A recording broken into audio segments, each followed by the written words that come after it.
Shalom peuple de Dieu, c'est votre frère Providence. En ce jour, je viens auprès de vous pour essayer de vous parler d'une inspiration de Dieu qui me suis montée. Je veux parler de la foi. D'ailleurs, j'aimerais vous dire, mes frères et mes soeurs, en fait, ce qui me tient en ce lieu, la foi qui permet que je me tienne en ce lieu.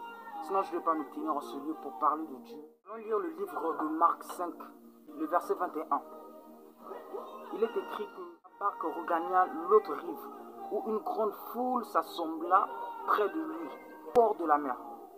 Alors vint un des chefs de la synagogue, nommé Jairus. Ayant aperçu, se jeta à ses pieds et lui adressa cette instante prière. Ma petite fille est à l'extrémité. Impose-lui les mains afin qu'elle soit sauvée et qu'elle vive. Jésus s'en alla avec lui et une grande foule le suivait et le pressait. Or, il y avait une femme atteinte d'une perte de sang depuis 12 ans. Elle avait beaucoup souffert entre les mains de plusieurs médecins. Elle avait dépensé tout ce qu'elle possédait et elle n'avait éprouvé aucun soulagement, mais était allée plutôt en empirant. Ayant entendu cette parole de Jésus, elle vint dans la foule par derrière et toucha son vêtement. Car elle disait, si je puis seulement toucher ses vêtements, je serai guérie. Au même instant, la perte de sang s'arrêta et elle sentit dans son corps qu'elle était guérie de son mal. Jésus connut aussitôt en lui-même qu'une force était sortie de lui et se retournant au milieu de la foule, et il dit, qui a touché mes vêtements? Ses disciples dirent, tu vois la foule qui te presse et tu dis, qui m'a touché? Et il regardait autour de lui pour voir celle qui avait fait cela. La femme effrayée, tremblante, sachant que ce qui s'était passé en elle, vint se jeter à ses pieds et lui dit toute la vérité. Mais Jésus lui dit, ma fille, ta foi t'a sauvée, va en paix prêcher à nos églises. Oui, je sais. Nous tous, on a déjà l'idée de ce que cette parole peut dire. Mais vous savez, la parole de Dieu est comme... en fait, c'est quelque chose qu'on ne peut pas s'habituer, en fait. On ne peut pas dire que la révélation, c'est juste ça, ça reste ça. Quand j'ai lu encore cette partie de cette parole, j'ai dit que Seigneur, mais il y a encore quelque chose là que je peux comprendre, Père. Parce que j'aimerais vous dire la parole de Dieu, vous pouvez lire ça plusieurs fois. Et plusieurs fois que vous allez la lire, bien sûr si vous la lisez en esprit, vous allez vous rendre compte que à chaque fois que vous lisez, il y a une révélation, une nouvelle révélation qui sort. C'est ce qu'on appelle la dimension spirituelle avec le Seigneur. J'aime lire la parole de Dieu, mais j'aime pas lire ça juste comme ça. Mais j'aime lire pour aussi comprendre le niveau prophétique qui se trouve dans la parole de Dieu. J'aimerais développer une partie. La foule était avec Jésus. Et lorsque la foule était avec Jésus, on dit que Jésus passa d'une autre rive. Ce qui signifie quoi? Que quand il passe à une autre rive, il y a aussi une foule là-bas qui attend Jésus. C'est-à-dire que Jésus voit qu'il est temps d'aller régler la situation d'autres personnes de l'autre côté. Mais ce qui m'étonne, c'est que quand il arrive, il y a une grande foule qui attendait Jésus. Mais cette foule qui attendait Jésus, je peux dire, elles étaient divisées en deux. Il y avait les spectateurs et il y avait les hommes des actions. Je m'entends d'une chose, on peut être nombreux. Nous pouvons être nombreux, tous à l'église en train d'écouter la parole de Dieu. Mais tous, on n'a pas de résultats. Pourquoi? Il y a des spectateurs qui sont venus voir comment ça va se passer, les miracles, voilà. Il y a aussi ceux qui sont venus pour l'action. C'est-à-dire, ils ne sont pas venus seulement pour regarder, mais sont venus pour recevoir quelque chose de Dieu. J'aimerais te dire, ne sois pas la foule spectatrice, mais sois celui qui est venu pour une action. J'ai noté, il y a deux volets. Le premier volet est celui d'intercession. L'intercession. Vous savez que on peut voir Jairus qui était venu voir Jésus en disant que ma fille est malade à la maison. On peut prendre ça comme une intercession. C'est-à-dire qu'il intercédait. Il est venu dire à Jésus, Seigneur, tu dois guérir ma fille qui est prête à mourir. Qui est prête, elle est prête à... Et donc, La mort est presque là. Si tu ne fais pas, elle va mourir. C'est comme une intercession. La personne qui était presque à mourir, c'était sa fille. Et celui qui élève la voix, qui demande l'aide de Jésus, c'est son père. Donc en d'autres termes, une autre personne. C'était l'intercession. L'intercession est très bien. Mais il s'avère qu'il y avait aussi une autre femme qui était malade depuis 12 ans. Elle n'a pas attendu qu'on intercède pour elle, mais elle est venue auprès de Jésus pour trouver la guérison, pour trouver la solution. Par là, j'aimerais dire quoi? Ne te mets pas dans la position trop d'attendre qu'on prie pour toi. Je sais, les hommes de Dieu sont très importants, mais Dieu t'a donné le pouvoir. Mais tu dois te mettre aussi dans la position que je dois aller. Regarde, tu vois, Jairus il est venu intercéder pour sa fille. Mais une autre qui n'a pas attendu qu'on intercède, cette fois-ci qui a pris la décision d'aller vers Jésus elle-même, elle a retrouvé la guérison avant la fille de Jairus. Mais alors c'est Jairus qui était venu d'abord auprès de Jésus. Le deuxième volet, c'est quoi? Il y a celui de la foi en action. Moi, je qualifie cette femme une deuxième Jacob. Nous connaissons tous l'histoire de Jacob. Et que Isaac devait bénir Ésaü.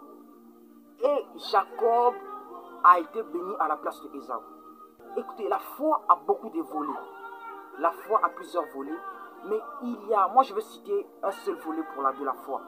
J'aimerais que tu ne sois pas celui qui attend. Qui prie, il attend que Jésus fasse. J'aimerais que tu sois celle, comme cette femme à perte de sang, qui va vers Jésus pour chercher son miracle. Elle va en action pour chercher son miracle. Comment? Isaac devait bénir Ésaü. Mais Jacob est parti, c'est-à-dire qu'avant son frère, pour être béni. Naturellement, quand nous regardons en tant qu'humain, on va dire que c'était comme un vol. Il a comme volé la bénédiction.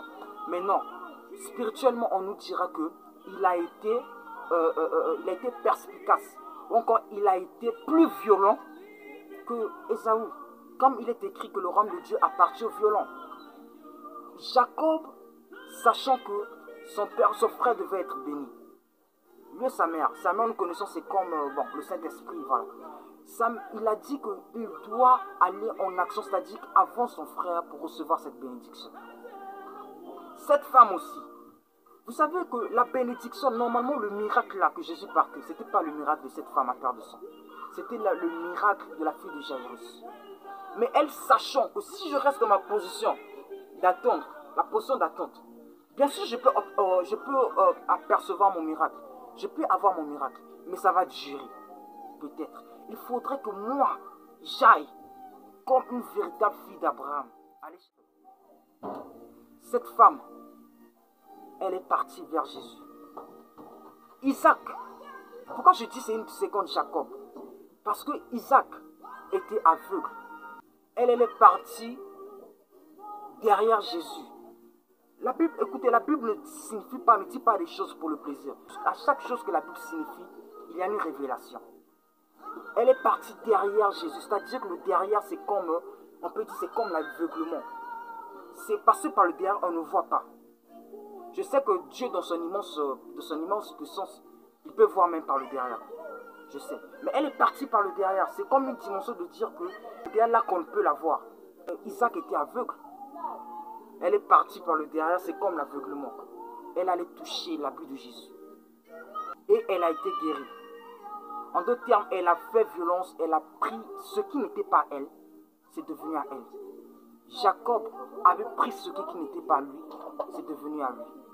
Deuxièmement, Jacob était le jumeau de Ésaü, donc le frère de Ésaü. Cette femme, son problème avait 12 ans. Il s'avère que la fille de Jairus aussi avait 12 ans. Et cette femme à perte de sang, son problème avait aussi 12 ans. On peut dire que le problème de cette femme de perte de sang et la fille de Jairus étaient comme des jumelles. C'était comme deux. Et la fille la femme de perte de sang, elle est partie vers Jésus. C'est-à-dire c'est comme Jacob, le jumeau d'Ésaü. Il est parti avant, il a pris la bénédiction. Cette femme aussi, son problème avait 12 ans. Et elle a pris le miracle de son jumeau, de sa jumelle, cette fille de Jairus. Jacob était le jumeau d'Ésaü. Cette femme, son problème était, on peut dire en âge, la jumelle de la fille de Jairus. Elle est allée en action. Elle est allée. Elle n'a pas attendu de recevoir. J'aimerais te dire une chose. La foi te fait penser comme une folle. La foi, regarde, quand tu as la foi, tu n'es pas comme les gens de ce monde. Tu vas réfléchir autrement. Moi, j'appelle la foi être fou, en fait. La foi, c'est être fou. Quand on a la foi. Quand on est un homme de foi, c'est être fou. Quand on est une femme de foi, c'est être folle. Cette femme avait la foi. Elle a même raisonné. Regardez, les disciples de Dieu, de Jésus qui étaient avec Jésus tous les jours, n'ont pas compris ce qui s'est passé. Mais elle, qui n'a jamais été avec Jésus pour sa première fois, comme elle avait la foi, elle a compris une dimension même que les disciples n'étaient pas arrivés. Elle arrivait à cette dimension. On peut dire que c'était une demi-folie. Parce qu'ils pouvaient imaginer que l'abus de Jésus pouvait guérir. La foi dépasse l'entendement humain. Sa foi a même dépassé l'entendement des disciples. Parce que Jésus dit, qui m'a touché? Même les disciples qui étaient avec Jésus disent que tu vois qu'il y a la foule qui te presse. Mais tu dis qui m'a touché. Oui, c'est parce que c'était une femme de foi. Elle est rentrée dans une dimension même que les disciples de Jésus n'avaient pas pu entrer. Et regardez ce qui se passe. Lorsque Jésus va la regarder, elle va tout expliquer à Jésus. Et Jésus connaissant, regarde, c'est Dieu qui est le consommateur de notre foi. Dieu aime ceux qui ont la foi. Si tu n'as pas la foi, tu n'as pas de goût devant Jésus. Pour avoir le goût devant Jésus, il faut avoir la foi. Jésus ayant vu ce que cette femme a fait, aussitôt, Jésus va l'appeler ma fille. En fait, parce que Jésus s'est reconnu. Il a vu cette foi que la femme avait. Il a compris, ça c'est la fille d'Abraham. Ça c'est ma fille. Aussitôt, il n'a plus dit, comme il a dit, ma fille, ta foi t'a sauvée. C'est le verset 34. Mais Jésus lui dit, ma fille, ta foi t'a sauvée. Va en paix et sois guérie de ton mal. Aussitôt, Jésus l'appelait ma fille. Parce que Jésus s'est senti en elle. Jésus a compris que c'est la fille d'Abraham. Dieu aime ceux qui ont la foi. Merci. L'exhortation d'aujourd'hui était que tu ailles en fait. Arrête ta position de t'asseoir, d'attendre. Je sais que c'est bien d'attendre, mais c'est mieux d'aller. C'est mieux d'aller vers Jésus. C'est mieux d'être en action. Sois comme cette deuxième Jacob. Sois comme cette deuxième Jacob qui n'a pas attendu, mais qui allait. Et elle a reçu le miracle. Ils étaient nombreux des foules qui bousculaient Jésus. Mais ils n'ont pas eu la solution. Même Jairus qui est venu vers, qui a dit à Jésus que va, tu vas guérir ma fille. Il n'a pas reçu le miracle avant cette femme. Mais cette femme, une femme qui a compris que je dois aller moi-même, elle a reçu le miracle avant tout le monde. Cette exhortation d'aujourd'hui était que tu ailles. N'attends pas. Sois violent ou sois violente. Je ne connais pas ta situation. Je ne connais pas la situation pour laquelle que tu passes. Mais j'aimerais que tu ailles. Moi aussi, je ne devais pas... Aujourd'hui, je ne pensais pas me tenir devant vous pour vous parler de Dieu en fait. Mais il m'était apparu dans mon songe à plusieurs reprises en me disant va prêcher. Il me suis apparu dans le songe en faisant des songes où j'ai vu des choses qui confirmaient qu'il fallait que je parle de Jésus. Et une fois, une révélation m'est venue, m'a dit que j'ai entendu en moi, on m'a dit que certains combats, certains blocages que tu trouves dans ta vie, c'est parce que tu ne vas pas vers. En fait, parce que tu ne fais pas la volonté de Dieu qui est de prêcher la parole, la bonne nouvelle. Et je me suis demandé un jour, Seigneur, comment je vais faire pour prêcher la bonne nouvelle pour commencer? Il y a eu en moi quelque chose qui m'a dit que tu peux commencer même par l'internet. Et je l'ai fait. Cette fois-ci, je n'ai plus attendu pour prêcher la parole de Dieu. Non, je me suis dit que je dois cette fois-ci aller. Je ne connais pas ton problème, mais j'aimerais que tu te mettes en action, que tu ailles vers pour recevoir la guérison, que tu ailles vers Jésus pour recevoir la solution à ton problème. Merci mes frères et mes sœurs pour ces instants que vous m'avez accordés. Que Dieu vous bénisse. Il y aura encore certaines choses que nous allons développer ensemble. Que Dieu vous bénisse et je prie au Dieu du ciel. Je prie au Dieu du ciel, qui est Jésus-Christ de Nazareth, de répondre aux problèmes de chacun de nous. Au nom puissant de Jésus-Christ, que j'ai ainsi prié. Amen.